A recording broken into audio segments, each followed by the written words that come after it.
YTN 라디오 이동현 뉴스 정면 승부 3부 시작하겠습니다. 조국보다 심각하다, 찌라시에 불과하다. 윤석열 엑스파일에 대한 상반된 평가가 나오고 있습니다. 그것도 야당에서 봤다는 분들의 이야기가 다른데요. 장성철 평론가에 이어 공개적으로 봤다고 밝힌 분이죠. 국민의힘 동작갑 당협위원장인 장진영 변호사 연결하겠습니다. 변호사님 나와 계십니까? 네, 안녕하세요. 장진영 변호사입니다. 예, 변호사님도 윤석열 엑스파일 보셨다고요? 뭔가를 봤는데요. 예. 윤석열 엑스파일이라는 거를 누가 도장을 찍어서 이렇게 인증해 주는 것도 아니고. 예. 그래서 그게 지금 언론들에서 말하는 엑스파일인지. 예. 그거는 제가 확신할 수는 없습니다. 그 목차만 돌아다니는 게 하나 있고. 네. 그 목차만 있는 건 보셨다고 말씀 안 하실 테고. 그거는 6페이지짜리라고. 예, 6페이지짜리고. 예. 그러면, 내용이 없죠, 그거는. 예, 내용이 없고 제목만 있는 거니까. 변호사님이 보신 거는 몇 페이지짜리입니까? 하면 한 2쪽 정도 되는 것 같아요. 2쪽이요? 네. 그러면 요약본인 것 같네요. 글쎄요. 내용이 내용이 있죠. 거긴 목차만 있는 건 아니고. 예. 내용이 있더라고요. 그 내용 어떻게 설명해 줄 수 있겠습니까? 내용 별로 그렇게 가치 있는 내용은 아닌 걸로 보이고요. 예. 대부분 많은 부분이 이제 그 윤석열 전 총장의 장모, 그다음에 배우자, 예. 요거랑 관련된 내용이고 시점상으로도 윤 총장하고 결혼하기 이전에 예. 일들이 많더군요. 예. 그래서 저는 그게 왜 뭐가 대체 이렇게 아하. 큰 문제가 되나 예. 잘 이해가 잘 안 되고요. 그다음에 이제 윤 총장 관련된 부분이라고 하는 것도 그게 구체적으로 무슨 사실이나 증거가 나와 있는 게 아니고 예. 그냥 이러이렇다 의혹 제기 수준 그런 정도여서 저는 잘 모르겠습니다. 그게 어느 정도 효과가 있는지. 예.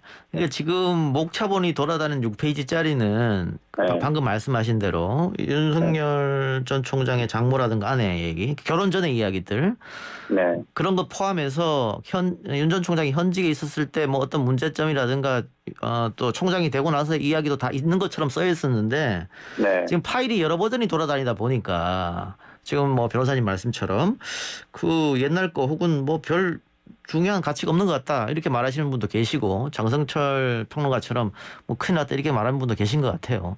이거를 그러면 근데 장성철 평론가가 봤다는 것도 20페이지라는 거잖아요. 예. 근데 그 20페이지 안에 의혹이 20가지 정도 있다 이렇게 얘기를 하잖아요. 네? 예. 근데 그게 이제 상식적으로 한번 보시자고요. 이게 한 가지 의혹만 가지고도 있잖아요. 그게 예. 사실관계하고 증거를 이렇게 정리를 하면 예. 수백 페이지 자료가 필요할 수도 있어요. 네? 그런데 20쪽에 20가지면 이제 한 의혹당 한쪽 평균 그렇다는 거 아니에요? 예. 그런데 글쎄 그게 그 정도 분량 가지고 얼만큼 객관적인 증거나 사실관계가 정리돼 있을 것인가를 생각해 보면 예. 그건 상식적인 문제 아니겠어요? 예. 네, 저는 그렇게 얼마든지 판단할 수 있다고 봅니다. 그 변호사님이시니까요, 법률가이시니까 네. 장성철 평론가가 이게 법에 저촉되기 때문에 오픈을 못하겠다 그렇게 얘기했단 말이죠. 어떻게 보세요? 네. 저는 그것도 이해가 좀 잘 안 되는데요. 예. 이제 장성철 평론가는 이제 개인이기 때문에 예. 그런 부분이 어려울 수도 있어요. 이해는 됩니다. 그러면 지금 본인도 이게 정권 교체가 굉장히 중요한 과제다라고 얘기를 하고 있잖아요. 예. 그래서 정확한 검증이 필요하다. 그거는 옳은 말이죠. 그러면 이 자료를 언론사에다가 제보를 하고 언론사가 취재를 거쳐서 보도를 하게끔 하면 그러면은 문제가 없을 것이다. 법적인 문제가 해결될 수 있거든요. 예. 네. 근데 그런 길을 놔두고 본인이 우리 당의 최고위원이나 대표한테 주려고 한다. 예. 예. 근데 그거는 마찬가지의 문제가 있어요. 예. 최고위원이나 당 대표도 마찬가지의 그런 어려움은 있는 거거든요. 그래서 예. 저는 그런 이유를 대면서 혼자 갖고 있는다는 거는 좋은 온당한 태도는 아닌 것 같습니다. 예. 그러니까요. 이게 처음에 그 신지호 전 의원이 이야기해서 조선일보하고 경향신문에서 이런 게 있다고 썼었는데 네. 언론에 그 변호사님 말처럼 언론에다가 이 제보 형식으로 주면 큰 문제가 없을 것 같긴 한데 말이죠.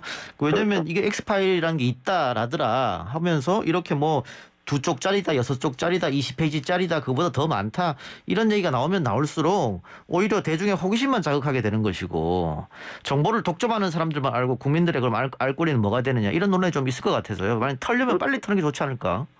아니, 진짜 이 출처도 없고 작성자도 예. 없고 예. 이런 괴문서죠. 말하자면 괴문서인데 이런 문서를 놓고 이 시간도 지금 인터뷰하고 있지 않습니까? 예, 이 소중한 전파를 써가지고. 그러니까요. 예. 저는 이건 굉장히 후진적인 행태라고 생각해요. 예. 저는 빨리 벗어나야 된다고 생각합니다. 그리고 이렇게 실체가 없으면 예. 이런 논란이 또 오래 가기도 어렵기도 하겠죠. 예. 그러니까 어쨌든 장성철 평론가의 SNS 글로 지금 파장이 커졌으니까 그것을 언론에 줘서 공개하는 게 맞다 이렇게 보시는 거죠? 그렇습니다. 예, 저는 알겠습니다. 그렇게 했으면 좋겠어요. YTN에 제보를 하라고 권하고 싶네. 예, 알겠습니다.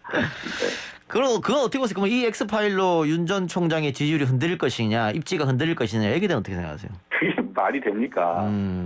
제가 윤 전 총장을 제가 옹호할 이유는 없습니다. 그러나 아까 말씀드린 대로 의혹 하나를 제대로 규명하려고 해도 엄청난 자료가 필요한 거예요. 예. 근데 그 한 장짜리 의혹 하나당 한 장짜리 그런 걸 가지고 예.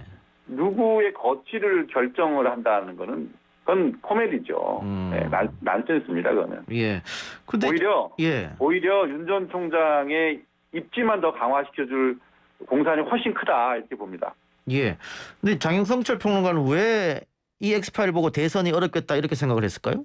글쎄 말이에요. 저는 그걸 잘 모르겠는데 아무리 심각한 내용이 들어있다 하더라도 그것을 뒷받침하는 충분한 사실관계나 증거가 뒷받침되지 않으면 충격적인 의혹은 별로 의미가 없는 거거든요. 그래서 그게 이제 법률가적인 제가 너무 법률가적인 시각 아니냐라고 보실 수도 있지만 예. 그러나 결국은 어쨌든 분쟁이 되면 결론은 법률가 법원이나 검찰에서 이렇게 판단할 수밖에 없는 거지 않습니까? 예. 그렇기 때문에 저는 그런 시각이 여전히 중요하다고 봅니다. 예. 근데 변호사님도 국민의힘 지금 소속이시니까요. 네. 장성철 평론가가 이렇게 한 게 뒤에 혹시 김무성 전 대표의 그림자가 있는 것 아니냐, 혹은 국민의힘에서 자강론, 그러니까 자신의 당의 후보를 좀 자강시키기 위해서 밖에 있는 윤 전 총장을 견제하는 거 아니냐, 이런 얘기도 있던데요. 저는 그거는 또 다른 엑스파일이라고 생각하고요. 저는 근거 없는 얘기는 하고 싶지가 않습니다. 예. 예. 알겠습니다. 근데 조금 제가 이해가 안 되는 게 예. 국민의힘에서 윤 전 총장을 위한다면 장성철 평론가의 그 방송에 대한 출연에서 이런저런 얘기하는 걸 좀 막아야 되는 거 아닙니까? 그러니까 저는 당에서 이래라 저래라 할 수 있는 그런 사람이 아니죠. 당 소속인지는 잘 모르겠어요. 보수 성향이라고만 돼 있지 우리 당 소속인지는 잘 모르겠는데요. 예. 그분이 어떤 일을 하던가 간에 저는 우리 당이 지금 어쨌든 윤석열 전 총장, 이제 최재형 감사원장 이렇게 이제 외부 영입 인사들이 굉장히 주목을 받고 있는 때잖아요. 예. 그렇다 그러면 우리 당이 좀 적극적으로 그분들을 배려하고 보호할 필요는 있다. 이게 남의 일처럼 구경을만 해서는 우리 당의 대선 가도를 위해서라도 바람직하지는 않다. 제 생각은 그렇습니다. 개인적으로는. 예. 네. 최재형 감사원장 이야기 나왔으니까 임기가 아직 남았는데 지금 벌써 이렇게 대선 이야기가 나오는 게 과연 적절한 처신이냐. 오늘 국무총리도 아마 그런 얘기 비슷한 걸 한 것 같은데요. 어떻게 보세요? 네.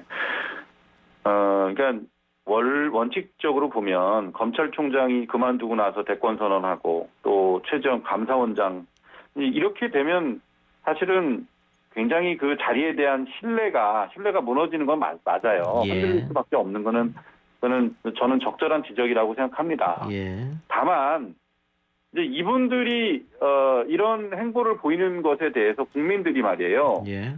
그렇게 비판을 하는 목소리가 높지 않아요. 여권 빼면 나머지 예. 국민들은 오히려 반가워하고 기대를 하는 그런 입장이거든요. 예. 왜 그렇게 됐느냐? 저는 바로 지금 문재인 정부와 여권이 이분들을 불필요하게 자극하고 핍박하고 그로 인해서 이분들이 처음부터 정치를 하겠다는 그런 뜻을 보인 사람들이 아니거든요. 예. 근데 이분들로 하여금 정치를 하게끔 만드는 원인을 여권이 제공했기 때문에 예. 지금 뭐 이분들을 여권에서 공격하는 거는 전혀 설득력도 없고 먹히지도 않을 거다 이렇게 보죠. 예. 그 변호사님 이야기도 당연히 맞는 말이라고 저는 보여지는데요. 그렇습니까? 예. 감사합니다. 근데 네. 결과적으로 그 이 두 분 인기가 있었던 것은 권력의 눈치 보지 않고 수사하고 감사해서 뭐 국민들한테 인기 받았다 이거 아니겠어요? 그렇죠. 근데 결국은 야권 대선 후보로 나간다고 하면 두 사람 다 지금껏 해왔던 수사나 감사가 또 진정성을 의심받을 수 있지 않을까 이런 생각이 들어서. 전 그런 비판은 충분히 이분들이 감내해야 된다고 생각하고요. 예. 다만 이제 뭐 최재형 감사원장 같은 경우에는 이제 원전 탈원전 관련된 그런 문제를 감사를 했고 그것이 지금 법원에 가 있지 않습니까? 예. 그래서 법원에서 판단이 나오면 그것으로 뭐 그런 의혹들은 이게 진짜 뭔가 의도를 갖고 한 것인지 아닌지 그런 것들은 어느 정도 해소가 되지 않을까 싶습니다. 예. 네. 변호사님 오늘 인터뷰 이 정도로 마무리하겠습니다. 오늘 고맙습니다. 네, 감사합니다. 지금까지 네. 국민의힘 동작갑 당협위원장 장진영 변호사였습니다.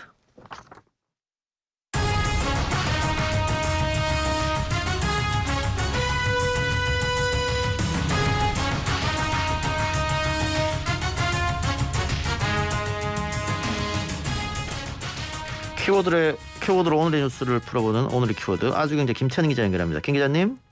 네, 안녕하십니까. 김태현입니다. 뭐 하루 종일 이 얘기를 안 할 수 없는데요. 윤석열 X파일 혹시 기자님도 받았습니까? 일단은 X파일이라고 이름부터 있는 파일들은 몇 개 받았습니다. 근데 6페이지짜리?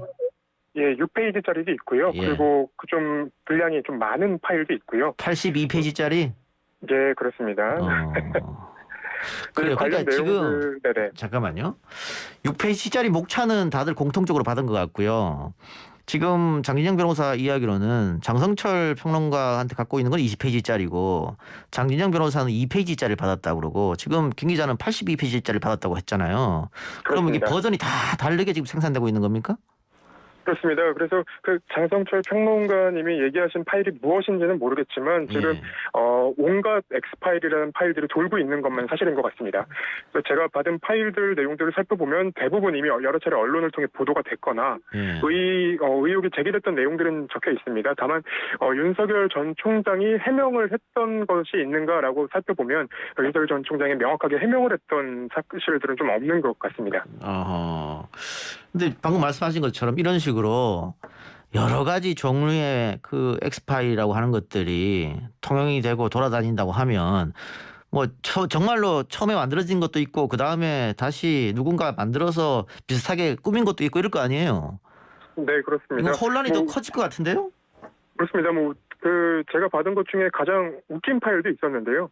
거기에 보면은 윤석열 전 총장 의혹이라고 써놓고 사실은 윤석열이 아니라 윤석열이다 이런 내용들도 들어가 있는 파일들도 있었거든요. 그럼 그거는 가짜 파일이네요. 그렇습니다. 그래서 이 관련 내용들이 이렇게 X파일로 자꾸 돌아다니는 이유는 그동안 그 윤석열 전 총장이 명확하게 해명을 한 적이 없기 때문에 더 확대 재생산되는 것 아닌가라는 생각이 좀 듭니다. 그래요. 그러면 그렇다면은 글쎄요. 장성철 평론가가 결자 해지 차원에서 본인이 받은 것을 언론사에 주든가 좀 오픈을 해야 되지 않을까. 지금 이렇게 혼란만 지속되고 국민들은 뭐가 진실인지 헷갈리고 국민들이 스스로 판단하게끔 해야 되는 거 아닌가요? 어떻게 보세요? 일단은 그 장성철 평론가님이 얘기하신 파일이 어떤 파일인지 저희가 확인을 못했으니까 예. 그 부분에 대해서 언급하기는 조금 어려우나 그 장성철 평론가님이 명확하게 X파일이라고 혹은 명확한 사실관계가 담긴 파일을 갖고 있다면 그 부분은 이제는 공익적 차원에서라도 좀 공개를 하는 게 어떤가라는 생각을 좀 하게 됩니다. 알겠습니다. 윤 전 총장 측 입장은 어떻습니까? 윤석열 전 검찰총장 측은 오늘 장모 주가 조작 연루 의혹과 그리고 이 X파일 관련해서 입장을 좀 발표를 했습니다. 검찰 재직 시에도 가족 사건에 일절 관여한 적이 없다고 얘기를 했고요. 근데 예. 다만 이제 출처 불명의 괴문서에 연이어 검찰발로 확인되지 않은 내용이 보도된 것은 정치 공작의 연장선상이 아닌지 의심된다. 그리고 예. 공기관과 집권당에서 개입해 작성한 것처럼 말이 나오는데 그렇다면 명백한 불법 사찰이다. 이런 얘기들이 나왔습니다. 근데 사실 그간 검찰이 비판을 받았던 내용과 그리고 윤석열 전 총장이 자신을 방어하는 내용이 대부분 같은 그 워딩들을 쓰고 있는데요. 검찰발 그리고 정치 공작 그리고 불법 사찰 이 부분은 윤석열 전 총장이 징계를 받을 당시에도 나왔던 말들이라서 예. 이것은 내로남불이라는 비판을 받을 여지가 있는 것 아닌가라는 생각도 좀 하게 됩니다. 알겠습니다. 자, 이 와중에 추미애 전 장관이 대권에 도전한다. 뭐 이렇게 얘기를 했습니다. 그러면 윤 전 총장의 지지율은 이걸로 올라갈 것인가 빠질 것인가 벌써 호사가 된 그런 얘기 하던데요. 일단은 윤석열 전 총장과 그리고 추미애 전 법무부 장관 두 사람의 이름은 사실은 뗄래야 뗄 수가 없는 이름입니다. 왜냐하면 법무부 장관과 검찰총장으로도 만났고요. 이제는 대선판에서 다시 만나게 됐기 때문에 그 부분에 대해서는 언급이 되는 게 당연하다고 생각을 하는데 윤석열 전 총장 측의 의혹이 더 제기되고 그리고 이 문서, 그 엑스파일이라는 문서가 공개되지 않을수록 윤석열 전 총장 측에는 좀 불리하고 추미애 장관 쪽에는 오히려 좀 더 유리하지 않을까라는 생각을 좀 하게 됩니다. 그러면 언제까지 이 엑스파일 논란이 갈 것 같습니까? 이거 계속해서 언론에서 뭔가 있다더라. 이걸로 뭐 누가 봤다던데 아무것도 아니랬더라. 아니다. 이거 뭐 윤 전 총장이 큰일 났다더라. 뭐 이런 식으로 카드로만 돌면은 윤 전 총장 측에서 굉장히 불쾌할 것 같긴 한데요. 그렇습니다. 이게 사실 공개가 돼서 깨끗하게 이제 국민들이 알 권리를 충족하는 게 가장 좋은 방법이긴 하지만 일단은 그 윤석열 전 총장의 어떤 반대되는 사람들, 그러니까 어떤 반사 이익을 받고 싶은 사람들 입장에서는 사실은 실체 없이 문서가 있다더라 정도만 얘기를 한다고 해도 윤석열 전 총장의 정치적인 타격을 주지 않을까라는 생각을 자꾸 하게 됩니다. 예. 지난해 아주경제에서 윤석열 전 총장 징계 의결서 단독 기사를 썼던데 지금 돌고 있는 엑스파일과 비교하면 어떻습니까? 일단은 그 지금 돌고 있는 엑스파일과 지난해 징계 의결서 내용이 크게 다르지는 않은 것 같습니다. 다만 그 당시에는 이제 그 보도가 많이 안 됐던 내용들이 있는데요. 뭐 예를 들면 대표적인 사례로 윤석열 전 총장과 가장 가까운 인물인 한동훈 검사 같은 경우에 검언 유착 의혹에 연루가 돼 있었음에도 그 핸드폰, 휴대전화를 압수수색하기 전에 이미 한동훈 검사장은 혐의가 없다. 연루되지 않았다라는 결론을 내렸다는 내용도 이제 포함이 돼 있습니다. 그래서 그런 부분에 대해서는 앞으로도 이제 윤석열 전 총장 측에서 조금 좀 설명해 나가야 될 부분이고요. 그리고 정치적으로도 어느 정도 이제 해명을 해야 되는 부분이 아닌가 생각을 하고요. 엑스파일과 비교해서는 그 추미애 전 법무부 장관 쪽에서도 굉장히 명확한 근거들을 가지고 이제 징계 의결까지 나섰던 걸로 돼 있기 때문에 아마 이번 과정에서 윤석열 전 총장의 해명 여부에 따라서 추미애 전 장관 같은 경우에도 재평가를 받지 않을까라는 생각을 하게 됩니다. 예. 어쨌든 추미애 장관 같은 경우에는 민주당 지지층들 사이에서는 상당한 지지를 받고 있기 때문에 지금 등장하자마자 아마 3위 정도를 하지 않겠느냐. 그러니까 이재명, 이낙연에 이어서 이런 얘기까지 있을 정도예요. 그래서 추미애 장관이 뭐 대선 경선에서 어떤 역할을 하느냐. 물론 추 장관은 윤석열을 더 띄워준 역할을 할 것이다. 뭐 이런 비난적인 의견도 있으니까 좀 더 두고 보도록 하겠습니다. 자, 김 기자님 오늘 말씀 여기까지 듣겠습니다. 수고하셨습니다. 네, 감사합니다.